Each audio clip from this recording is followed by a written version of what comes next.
जो चरक पूर्वार्ध पढ़ रहे हैं तो उसमें आज हम लोग स्टार्ट करेंगे चरक सूत्र का 21वां चैप्टर। ठीक है, चैप्टर का नाम है अष्टोनिंदति अध्याय। चैप्टर का क्या नाम है? अष्टोनिंदति। अष्ट निंदित जो बताया गया है उनके बारे में बताया जाएगा। तो स्टार्ट करते हैं।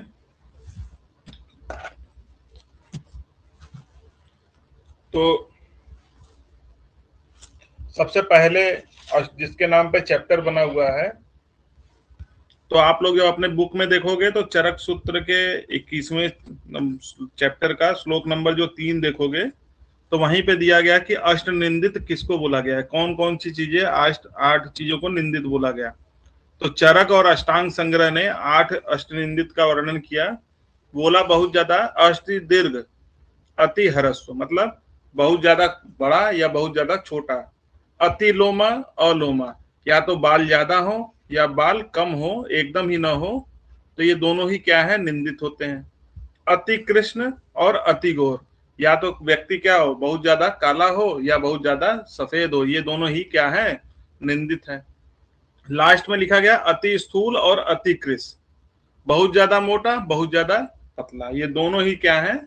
अति निंदित है। तो इस तरह से ये 8 चीजों को बोला गया कि जो निंदित होते हैं। तो आपसे क्वेश्चन ऐसे ही सिंपल पूछता है, पहले तो यही पूछा जाता है कि अष्ट निंदित, ठीक है, वर्णन किसने किया? तो चरक ने किया। किन किन चीजों को बताया? तो सिंपल है, बहुत बड़ा बहुत छोटा, बहुत बाल वाला बिना बाल वाला, ज्यादा काला ज्यादा गोरा, और अति स्थूल और अति कृश। लेकिन हम इस चैप्टर में केवल 2 ही को पढ़ेंगे, अति स्थूल जो बहुत ज्यादा मोटा है और जो बहुत ज्यादा पतला है। क्यों? ये भी क्वेश्चन पूछा जाता है कि क्यों इनका ही चरक ने वर्णन किया। नाम तो बता दिया कि 8 ये निंदित होते हैं, लेकिन स्पेशली एक्सप्लेन किया है जो अति स्थूल और अति कृश को एक्सप्लेन किया है। ठीक है, अति स्थूल और अति कृश को एक्सप्लेन किया है। क्यों? क्योंकि ये चिकित्सा की दृष्टि से होता है। बाकी अगर कोई लंबा है कोई छोटा है तो ये कोई बीमारी थोड़े ना है। किसी को बाल ज्यादा है किसी को नहीं है तो ये कोई बीमारी मतलब नॉर्मली नहीं है। ठीक है, बहुत ज्यादा काला होना या बहुत ज्यादा गोरा होना ये कोई चिकित्सा की दृष्टि से उतना इंपॉर्टेंट नहीं है। ठीक है, लेकिन बहुत ज्यादा अगर मोटा है और बहुत ही पतला है तो ये क्या है? चिकित्सीय दृष्टि से इसको ऑब्जर्वेशन में होना चाहिए कि ये बीमारी है, ये क्या हो सकता है? मृत्यु हो सकती है इसमें। ठीक है, तो इसलिए बड़ा छोटा है तो कोई थोड़ा ना दिक्कत है उसको जान के ऊपर। ठीक है, तो इसलिए चिकित्सा की दृष्टि से 2 ही इंपॉर्टेंट है, कौन? अति स्थूल और अति कृश, इसलिए इनको एक्सप्लेन किया गया। ये क्वेश्चन पूछा गया है कि इन दोनों को ही क्यों एक्सप्लेन किया। इस चैप्टर में आगे देखोगे तो कि अति स्थूल का कारण क्या है, संप्राप्ति क्या है, लक्षण क्या है, चिकित्सा क्या है, सारी चीजें बताई जाएंगी। ठीक है, तो इसको ध्यान रखना आप लोग। एक बार कोई बता दो, आवाज और स्क्रीन आ रही है ना?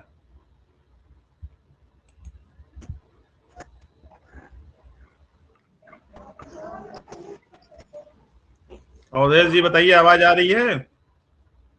आपका माइक ओपन है तो आप ही बता दीजिए। ओपन है? आवाज आ रही है? हाँ सर, आ रहा है सर। ठीक ठीक, धन्यवाद।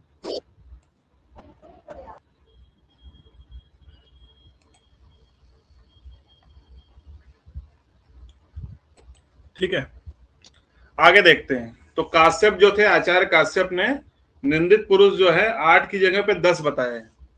जैसे चरक ने जो 8 बताया, इन्होंने 10 बताया। 2 एक्स्ट्रा क्या जोड़े हैं ये पूछा जाता है कि किसने 10 बताया या काश्यप ने कितने बताए। तो 10 बताए। 10 कैसे हुआ? 8 तो यही ऊपर वाले थे, 2 इन्होंने एक्स्ट्रा जोड़ दिया। कौन सा? अति मृदु और अति कठिन को ऐड कर दिया है। ठीक है, तो बस यही 8 में 10 हो गए ये, तो आपका हो जाएगा। नेक्स्ट आप देखिए, ये रेफरेंस के लिए इंपॉर्टेंट, मतलब संदर्भ के लिए, कि चरक ने निद्रा का वर्णन कहां पे किया है। तो चरक सूत्र 21 में, इसी चैप्टर में निद्रा का भी वर्णन किया गया है लास्ट में। तो इस चैप्टर में किसका किसका वर्णन किया गया? अति स्थूल का, अति कृश का, और तीसरा क्या है? निद्रा का वर्णन किया गया है। ठीक है, तो इसको आप लोग ध्यान रखना। नेक्स्ट आ जाओ। नेक्स्ट आओगे श्लोक नंबर जो है, श्लोक नंबर 4, 3 नंबर में तो ये दिया गया है। ठीक है, आप अपने बुक में भी देख सकते हो या नोट्स में भी है। ठीक है, बड़ा चैप्टर है, तो दोनों चीजों से पढ़ाने में बहुत टाइम लग जाएगा। ठीक है, तो ये 3 नंबर था। और 4 नंबर श्लोक में देखोगे तो यहाँ पे लिखा गया कि अति स्थूल, क्वेश्चन पूछा जाता है कि अति स्थूल के दोष कितने होते हैं, मतलब उसके अंदर दोष कितने होते हैं। जैसे कोई मोटा आदमी है तो उसके दोष कितने हैं, अति स्थूल के दोष कितने होते हैं, तो 8 दोष होते हैं, अष्ट दोष। ठीक है, और ये श्लोक नंबर जो है वो चरक सूत्र के 21 का श्लोक नंबर 4 है, पूरा इसमें दिया गया है ये। अब 8 दोष कौन कौन से हैं? आयुषो ह्रास, मतलब उसका जीवन कम होता है, लाइफ उसकी कम होती है। जो बहुत ज्यादा मोटे होते हैं उनका आयु का ह्रास हो जाता है। जवा उपरोध, ये कई बार पूछा जा चुका है। जवा उपरोध, इसका मतलब क्या होता है कि उनके अंदर किसी कार्य के प्रति उत्साह नहीं होता है। मैं देखो हल्का फुल्का मोटे की बात नहीं कर रहा हूँ, बहुत मोटे अति स्थूल की बात कर रहा हूँ। ठीक है, अगर तुमने नॉर्मली मतलब अपनी आंखों से अगर देखे होगे तो सारी चीजें मिलती हैं। ठीक है, जवा अपरोध, उनको किसी कार्य के प्रति उत्साह नहीं होता है। कृच्छ वयवायता, मतलब मैथुन में भी कृच्छता होती है। दुर्बलता होगी, देखो मोटे भले होते हैं लेकिन शारीरिक रूप से दुर्बल ही होते हैं वो, उनके शरीर से गंध भी आएगी। स्वेद आबाद, पसीना खूब निकलता है। ठीक है, क्षुध अति मात्रम, और भूख भी बहुत ज्यादा लगती है। और भूख लगने के पीछे रीजन बताया गया, पूछा जाता है क्या होता है, अभी आगे एक्सप्लेन करेगा इसको पूरा। इसमें अभी इसको याद रखो कि क्या होता है, उनके भूख में क्यों लगती है ज्यादा। जैसे कि जो इनमें मेदा धातु का निर्माण ज्यादा होता है। मेदा क्या करता है, स्रोतस को ब्लॉक कर देता है, चैनल्स को। तो वायु जो उनके पेट के अंदर जो वायु रहती है ना, वो बाहर नहीं निकल पाती। तो जो उनके अंदर अग्नि है उसको हमेशा जलाए रखती है। जैसे आग को हवा देते रहोगे तो आग जलती रहेगी। तो इनमें क्या होता है, ये क्वेश्चन पूछा जाता है कि जो अति स्थूल है उनमें क्या एक्स्ट्रा होता है, तो वायु ज्यादा अधिक होती है इसमें। ठीक है, और वायु क्या करेगी, अग्नि को प्रज्वलित किए रहेगी, जलाए रखी है। और अग्नि जब जलती रहेगी तो उसको भूख हमेशा लगती रहती है। ठीक है, तो वो हमेशा खाता रहेगा, अग्नि उसको पचाती रहेगी, मेदा का निर्माण होता रहेगा, और मोटा होता चला जाता है। ठीक है, भूख भी ज्यादा लगती है और पिपासा आती होगी, और प्यास भी ज्यादा लगती है। तो ये 8 क्या है, अस्थि स्थूल के ये 8 दोष होते हैं। ठीक है, तो इनको बारी बारी से ध्यान रखना। ठीक है, आयु का ह्रास, जवा क्रोध, कृच्छवयता, दौर्बल, दौर्गंध, स्वेद, और क्षुध अतिमात्र में पिपासा, मतलब भूख ज्यादा लगेगी, प्यास ज्यादा लगेगी, पसीना ज्यादा आता है, दुर्गंध होगा, दुर्बलता होगी, कृच्छवयता होगा, जवा क्रोध मतलब किसी कार्य के प्रति उत्साह नहीं होता है, और आयु का ह्रास होता है। ये सारी चीजें मिलती है किसमें, जो मोटे आदमी है अति स्थूल में। ठीक है,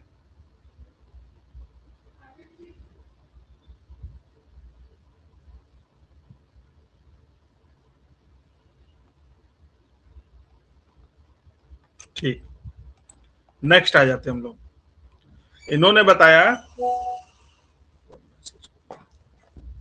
ठीक है, आगे बताया अति स्थूल के हेतु क्या होते हैं।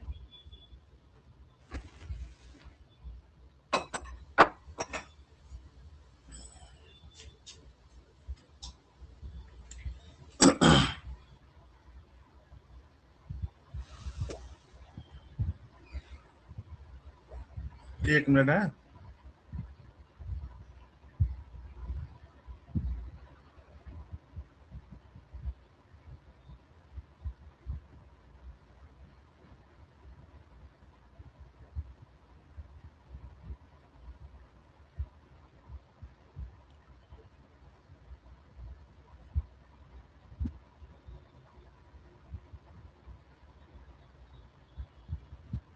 आगे देखते हैं हम लोग, अति स्थूल के क्या क्या कारण बताए गए, तो बहुत से कारण बताए गए हैं उसी श्लोक में।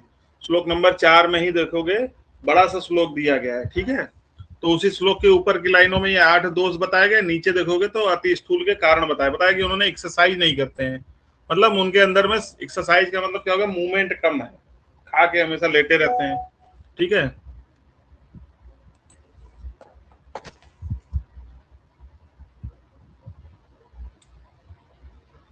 ठीक है,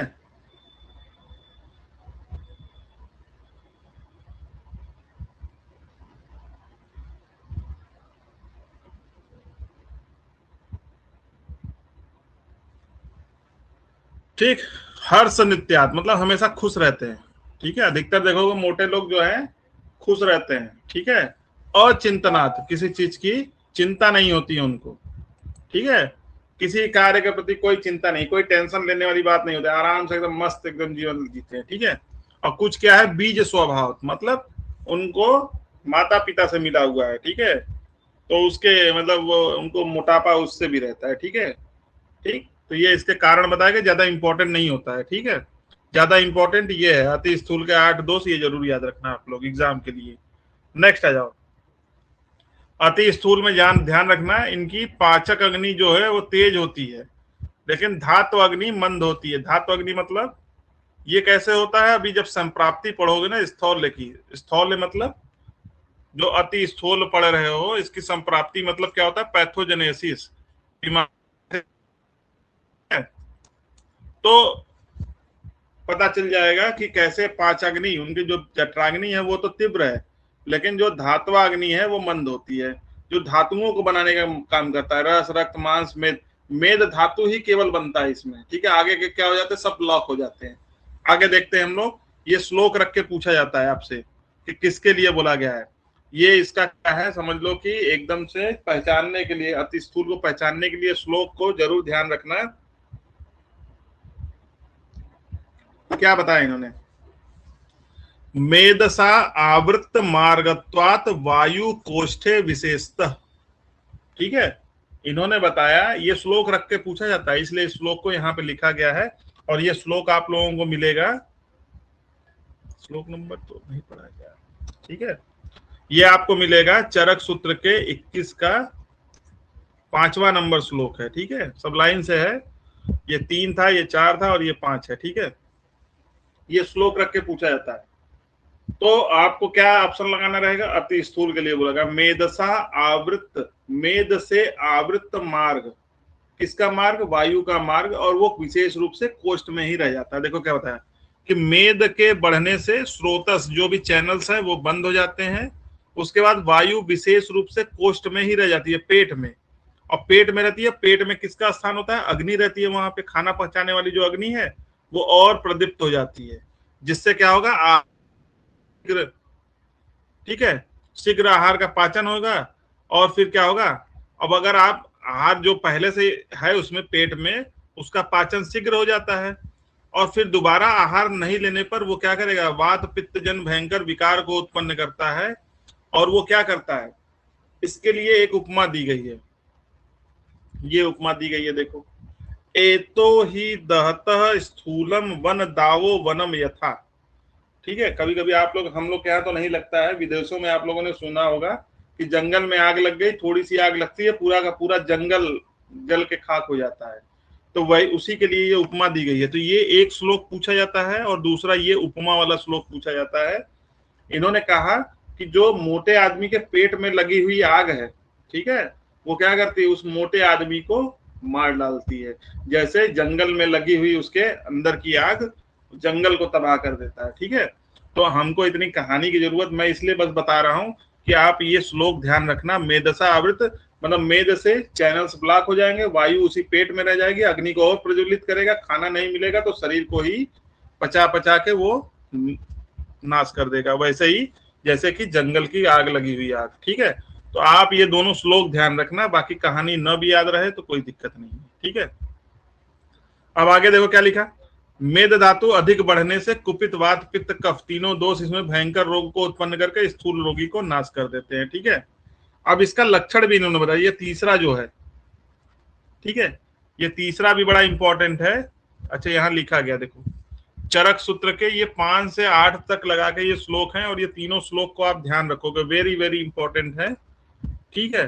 पहला क्या हो गया, मेद से आवृत हो गया मार्ग, और विशेष रूप से ये तो अति स्थूल लगाओगे, ये वन की जंगल की आग उसको जला डालेगी, ये भी अति स्थूल ही लगाओगे। आगे देखो इन्होंने बताया, ये अति स्थूल के लक्षण बता दिए कि मेद मांस की अति वृद्धि होने से चल, स्फीक, गुद और स्तन, मोटे आदमियों को आप ध्यान से देखोगे उनमें मेदा इतना बढ़ जाता है, लिखा ना, मेद और मांस की अति वृद्धि हो जाने से जब वो चलते हैं, लिखा ना, चल, स्फीक, गुदा और स्तन पे, ठीक है, क्या होता है, यहाँ पे जब वो चलते हैं तो मास और मेद ज्यादा होने से वो हिलते हैं, ठीक है।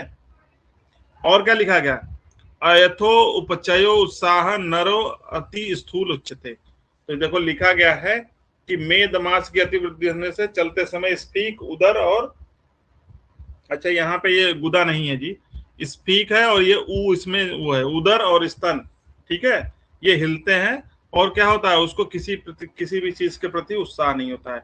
तो देखो ये श्लोक रख के आपसे इतना पूछा जाता है कि ये किसके लिए बोला जा रहा है, ठीक है। तो आप ऑप्शन क्या लगाओगे, अति स्थूल के लिए लगाया जा रहा है, ठीक है। तो ये तीनों ही श्लोक बड़े इंपॉर्टेंट है। चरक सूत्र 21 के श्लोक नंबर 5 से लगाकर 8 में देखोगे तो ये मिल जाएंगे आपको, ठीक है। आगे देखो, सुश्रुत ने एक श्लोक बताया, अभी आगे फिर लिखा गया है। सुश्रुत ने बोला कि जो रस के निमित्त होता है स्थूलता और कार्सता, ठीक है। आदमी मोटा होगा कि पतला होगा, ये इन्होंने बताया कि रस के ऊपर डिपेंड करता है। तो रस कभी कभी फिलिंग द ब्लैंक्स कराता है। चरक ने आगे वाले श्लोक में भी बोला है कि स्थूलता और कृष्णता आहार और निद्रा जन्य होती है। क्या खा रहे हो और कितना सो रहे हो, इसके ऊपर इन्होंने बोला कि स्थूलता और कृष्णता। किसने बोला, ये पूछे हुए क्वेश्चन है सब। चरक ने किसके ऊपर बोला है, स्थूलता और कृष्णता, बोला है आहार और निद्रा जन्य होता है, ठीक है। और सुश्रुत ने क्या बोला है, रस निमित्त होता है। आगे देखो, चरक ने बोला है कि व्यायाम को स्थूल का मतलब मोटे का आकर्षण करने के लिए सबसे श्रेष्ठ बोला है व्यायाम को, ठीक है। ठीक, तो इसको ध्यान रखना। तो ये क्या हो गया, ये अति स्थूल के हेतु और संप्राप्ति हो गए मोटे आदमी का। नेक्स्ट देखो, जो पतले हैं, बहुत ज्यादा दुबले पतले, समझ लो अगर किसी टीबी वाले पेशेंट को देखे होगे, बस उसको देख लो, अगर ध्यान से देखे होगे तो तुम्हें रटने की जरूरत नहीं पड़ेगी, बस उसको देखना है। आगे इन्होंने बताया अति कृष की हेतु और निदान, मतलब उसके निदान, किन कारणों से व्यक्ति जो है पतला हो जाता है, ठीक है। तो ये आपको मिलता है चरक सूत्र 21 का श्लोक नंबर जो है 10, 11 और 12 देखोगे तो ये मिलेगा। उसमें श्लोक लिखा गया है, जब हम लोग यूजी करते थे तो उसको रटते थे, लेकिन किसी मतलब का नहीं था वो। सेवा रुक्ष अन्नपानम लंघनम प्रमितासम, ठीक है, लिखा ना। सेवा रुक्ष पानम मतलब रुक्ष अन्नपान का जो सेवन करता है, जो लंघन कराता है। प्रमित असन मतलब नपा तुला खाता है, बोलता है मैं ये नहीं खाता हूँ, मैं ये नहीं खाता हूँ, मतलब अधिकतर तो लड़कियां बोलती हैं, ठीक है, कि हम ये नहीं खाते वो नहीं खाते, ठीक है। क्रिया अति योगस्य मतलब जैसे कि क्रिया मतलब पंचकर्म वाले जो हैं, ठीक है, पंचकर्म वाले चीजों का ज्यादा हो गया। जैसे किसी को वमन करा रहे हो, बहुत ज्यादा वमन करा दिए, ठीक है, बार बार उसको उल्टी करवा रहे हो, विरेचन ज्यादा करवा दिए, तो भी पतला हो जाएगा। रुक्ष उद्वर्तन से हो जाता है। स्नान अभ्यास ज्यादा नहाने से, ठीक है। कुछ लोग को क्या होता है कि सुबह दोपहर शाम तीनों टाइम नहा रहे हैं, ठीक है, तो इससे भी क्या हो जाता है, अति कृष्णता आ जाती है। सुश्रुत ने अधिक अध्ययन को भी कृष्णता का कारण बताया है कि कृष होने का कारण, ठीक है।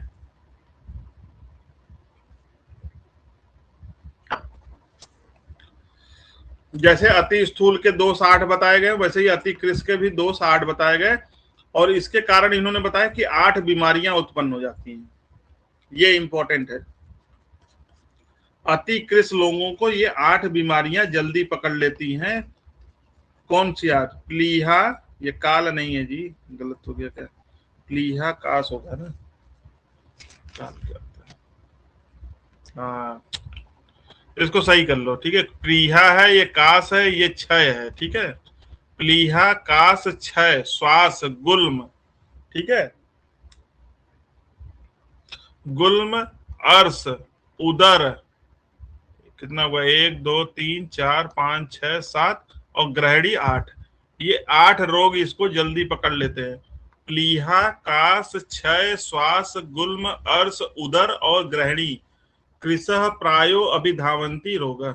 इनको क्या होता है कि बाद में ये उपद्रव, जो पतले दुबले है ना, उनको प्लीहा रोग, कास रोग, क्षय रोग, श्वास रोग, गुल्म रोग, उदर रोग और ग्रहणी रोग पकड़ने के ज्यादा चांस होते हैं, ठीक है। हमेशा पीड़ित रहता है वो। नीचे देखो लिखा गया, अच्छा श्लोक गलत है थोड़ा सा, लेकिन हिंदी सही है, ठीक है। प्लीहा कास क्षय श्वास गुल्म अर्श उदर ग्रहणी, 1 2 3 3 6 2 8, ठीक है। तो इसको ध्यान रखना, वेरी इंपॉर्टेंट है। ये 8 बीमारियां हो जाती हैं पतले दुबले लोगों को, ठीक है। आवाज और स्क्रीन आ रही है ना सभी को? बीच बीच में कुछ लोग बोला करो, वैसे ही माइक ओपन करके चिल्ला दिया करो तो मुझे लगेगा कि नहीं सही है, सब कुछ सही चल रहा है। आ रही है बॉस। ठीक, मैसेज मैसेज से नहीं पता चलता है। और मैं सोच रहा एक पढ़ाता बार रहूं में जाए। हैं?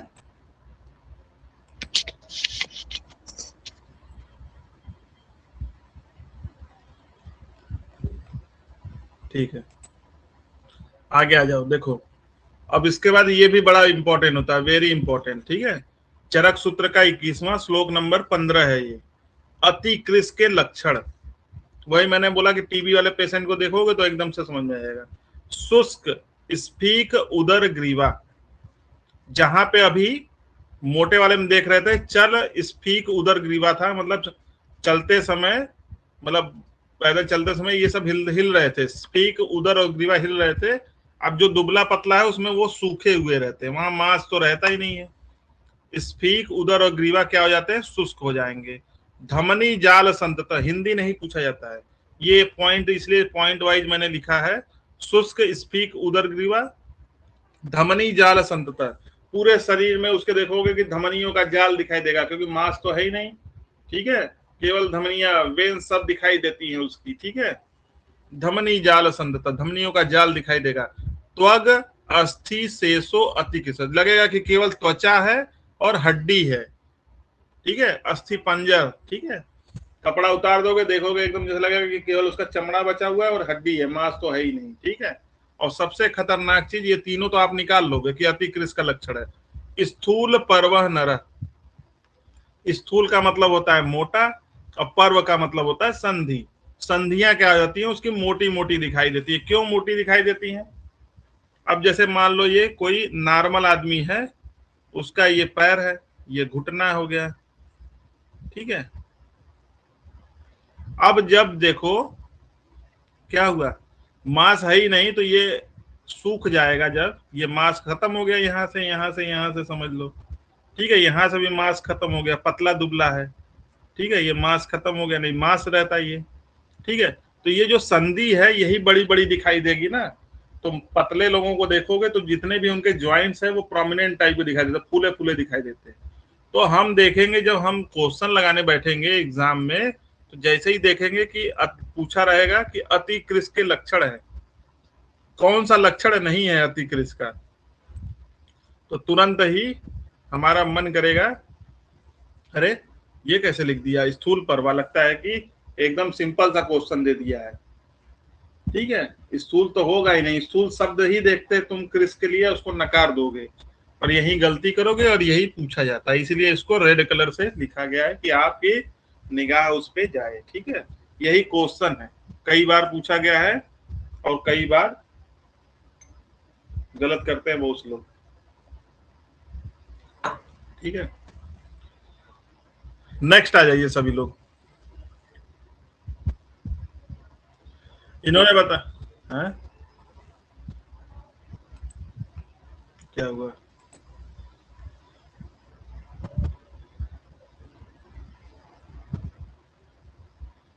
पर्व स्थूलता अतिसार में, बॉस अस्थिसार में,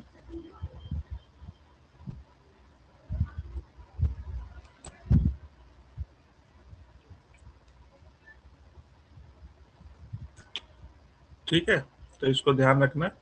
नेक्स्ट आ जाओ आप लोग, क्या लिखा गया यहाँ पे देखो, चरक सूत्र का 21वां का 16वां नंबर श्लोक देखोगे तो यहाँ पे एक श्लोक दिया गया है जो कि रेफरेंस के लिए इंपॉर्टेंट होता है और इसमें चिकित्सा भी बताई गई है मोटा मोटा।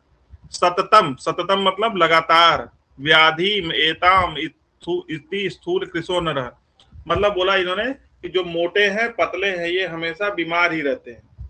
तो इन्होंने बताया कि जो आगे देखो, जो मोटे हैं, वैसे एक श्लोक और दिया गया आगे, जो मोटे हैं उसमें कर्षण करना है और जो पतले हैं उसमें वृंघण करना है। कैसे करोगे ये वाला श्लोक अभी भी आगे मिलेगा। स्थूल जो कर्षण कैसे करोगे, उनको गुरु और अपतर्पण, गुरु अन्न और अपतर्पण के द्वारा कर्षण करोगे, और जो पतला दुबला है उसे लघु और संतर्पण आहार के द्वारा वृंघण करोगे। ठीक है, ये इंपॉर्टेंट है, इसको ध्यान रखना। समझ में आया? सिंपल सा चीज है, कुछ उसमें वो नहीं है, लेकिन पूछा जाता है। यही सिंपल एग्जाम में कठिन हो जाता है। ठीक है, जैसे इसमें लिखा है ना कर्षण और वृंघण, लिखा है कि जो मोटे हैं उसमें कर्षण करोगे और जो पतले हैं उनको। आगे आ जाओ, ये श्लोक